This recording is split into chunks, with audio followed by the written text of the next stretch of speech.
下这一段感情，该如何解释年轻曾经走过的风景，停留最久的是伤心。要怎么云淡风轻关于爱过这件事情，需要多少年少气你不会红了眼睛，突然没有你怎么适应我的难过和消息，所有情绪归零，没有了表情。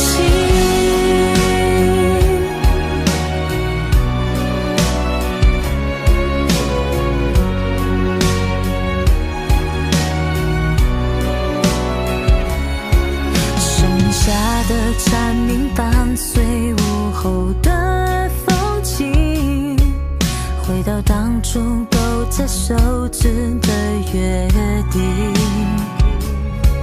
也或许恋爱就像是一场的旅行，旅途上总有太多的不确定，